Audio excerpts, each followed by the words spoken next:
Praise the Lord. தேவனுடைய பரிசுத்தமுள்ள நாமத்தில் உங்களை யாவரையும் வாழ்த்துகிறேன். கிருபையாக இந்த ஆசீர்வாத மன்னாவை கர்த்தர் கொடுத்தபடினாலே உங்களை எல்லாவற்றிலும் நான் கர்த்தருக்குள் உங்களை வாழ்த்துகிறேன். ஒவ்வொரு நாளும் கர்த்தர் தாமே இந்த ஆசீர்வாத மன்னா மூலமாய் உங்களை சந்திக்க வைக்கிறார். கர்த்தருக்கு நன்றி, கர்த்தருக்கு மகிமை உண்டாகட்டும். விசேஷித்த விதமாக இந்த நாளிலே நாம் இன்னொரு ஒரு நாளிலே இந்த ஆண்டை நாம் முடிக்கப் போகிறோம்.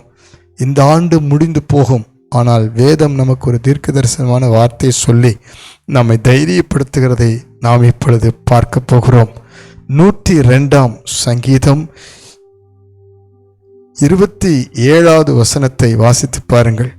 நீரோ மாறாதவராய் இருக்கிறீர், உமது ஆண்டுகள் முடிந்து போவதில்லை. அல்லேலூயா சொல்லலாமா? அல்லேலூயா. மாறாதவருடைய ஆண்டுகள் எப்பொழுதுமே முடிந்து போவதில்லை. நீங்கள் யோசிக்கலாம், என்னுடைய வாழ்க்கையில எல்லாம் முடிந்து போனது போல இந்த ஆண்டை ஆரம்பித்த பொழுது நான் எல்லாவற்றையும் நம்பியிருந்தேன், எதிர்பார்த்திருந்தேன், காத்திருந்தேன், நிச்சயமாய் வரும் என்றெல்லாம் ஆண்டவர் வாக்கு பண்ணியிருந்தார். நான் எவ்வளவோ விசுவாசித்திருந்தேன், நம்பிக்கையோடு இருந்தேன். ஆனால் ஆண்டுகள் முடிந்து போய்விட்டதே, இந்த ஆண்டு முடிந்து விட்டதே என்று யோசிக்கலாம். கவலைப்படாதிருங்கள். உங்களுடைய துக்கத்தின் ஆண்டு தான் முடிந்து போகிறது, உங்களுடைய கண்ணீரின் ஆண்டு தான் முடிந்து போகிறது, உங்களுடைய வேதனையின் ஆண்டு தான் முடிந்து போகிறது. நீங்கள் இதுவரைக்கும் சந்தித்த பிரச்சனைகள், கடனின் ஆண்டு முடிந்து போகிறது. உங்களை விரோதித்த சத்துருக்களின் ஆண்டு முடிந்து போகிறது. உங்களுக்கு வந்த வியாதி படுக்கை பிரச்சனைகள், போராட்டங்கள், இப்படி பிசாசுடைய திட்டங்களின் ஆண்டுகள் தான் முடிந்து போகிறது. அல்லேலூயா. ஆனால் கர்த்தருடைய ஆண்டுகள் நன்மையான ஆண்டுகள், விடுதலையின் ஆண்டுகள், அற்புதத்தின் ஆண்டுகள், ஆசீர்வாதத்தின் ஆண்டுகள், ஆண்டவரின் வருகையின் காலங்கள் முடிந்து போவதில்லை. சீக்கிரத்தில் தேவன் வரப்போகிறார். நாம் பார்க்க போகிற 2024ஆம் ஆண்டு நமக்கு திரும்பவும் ஆசீர்வதிக்கிற, விடுவிக்கிற, சந்தோஷத்தை திரும்ப கொடுக்கிற, அற்புதத்தை செய்கிற தேவனுடைய ஆண்டாய் இருக்க போகிறது. அல்லேலூயா. அவருடைய மகிமையின் ஆண்டாய் இருக்க போகிறது. கவலைப்படாதிருங்கள்.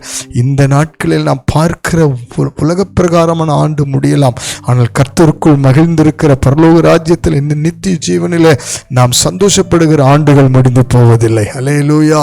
அது கர்த்தருடைய கரத்தில் இருக்கிற ஆண்டு. நமக்காக ஒரு சீக்கிரம் கொடுப்பதற்கு வரப்போகிறார். நாம் ஆயத்தப்பட வேண்டும். பிரியமானவர்களே, மனம் கலங்காதிருங்கள். உங்கள் சூழ்நிலைகளை கண்டு நீங்கள் மனம் சோர்ந்து பேசிவிடாதிருங்கள். என் வாழ்க்கை முடிஞ்சிருச்சு, என் பிள்ளைகள் வாழ்க்கை எப்படி ஆயிடுச்சு, என் கணவன் வாழ்க்கை இப்படி ஆயிடுச்சு, நான் இத்தனை காலங்கள் இத்தனை ஆசீர்வாதத்தை இழந்துட்டேன், இப்படி இருந்துட்டேன், அப்படி இருந்துட்டேன்னு சொல்லி புலம்பி போகிற சூழ்நிலையில் இருக்காதிருங்கள். ஆனால் இந்த ஆண்டை கர்த்தர் எவ்வளவாய் காத்திருக்கிறார். இந்த ஆண்டு வரைக்கும் நீங்கள் பட்ட கஷ்டங்கள் இன்றோடு முடிய போகிறது, வேதனைகளுக்கு இன்றோடு ஒரு முடிவு வரப்போகிறது. கர்த்தருடைய வேதம் சொல்லுகிறது, நீங்கள் எல்லாவற்றிலும் கர்த்தரை நம்பியிருக்கும் பொழுது கர்த்தர் உங்களுக்கு சகாயராய் வெளிப்படுவார். அல்லேலூயா. நிச்சயமாகவே முடிவு உண்டு. உன் நம்பிக்கை வீண் போகாது என்று தான் வேதம் சொல்லுகிறது. ஆகவே நீங்கள் வைத்திருக்கிற நம்பிக்கை கர்த்தர் மேல் இருக்குமானால், வாக்குத்தத்தத்தின் மேல் இருக்குமானால் நிச்சயமாக அது முடிந்து போகாது.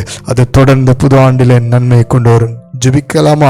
அன்பின் பரலோக பிதாவே, உமது ஆண்டுகள் முடிந்து போகாது என்று நாங்கள் வேதத்தில் வாசிக்கிறோம்.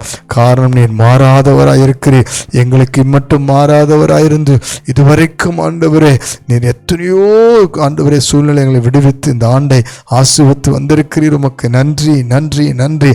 இப்பொழுதும் துக்கத்தின் ஆண்டுகள் முடிந்து போகட்டும். ஆண்டவரே, பிரச்சனை, போராட்டம், கண்ணீர், பாடுகளின் ஆண்டுகள் முடிந்து போகட்டும். ஆண்டவரே, பிசாசுடைய எல்லா விதமான பிரச்சனைகள், போராட்டங்களின் ஆண்டு முடிந்து போகட்டும்.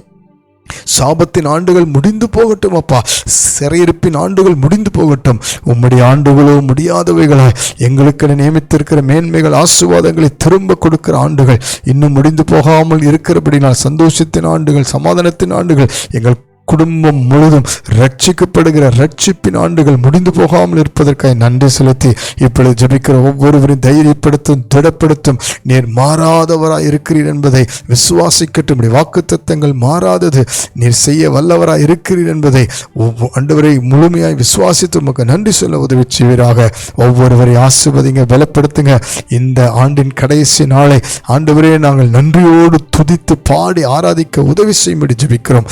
தொடர்ந்து வழிநடத்தும் ஆசீர்வதியும். நீர் மாறாதவரை எங்களுக்கு வெளிப்பட்டு தொடர்ந்து ஆசீர்வதிப்பதற்காக நன்றி சொல்லி ஜெபிக்கிறோம். இப்பொழுது இருக்கிற ஒவ்வொரு சூழ்நிலையை மாற்றி அமைத்து சாட்சியாய் நிறுத்தும். இயேசுவின் நாமத்தில் கன மகிமை துதி செலுத்தி அர்ப்பணிக்கிறோம் நல்ல பிதாவே. ஆமேன், ஆமேன், ஆமேன். God bless you. மாறாத தேவன் நமக்கு மீண்டும் ஒரு ஆண்டை வைத்திருக்கிறார். ஆகவே இந்த நாட்களில் சோர்ந்து போகாமல் தொடர்ந்து ஆண்டவரை பற்றிக்கொள்வோம். ஆமென்.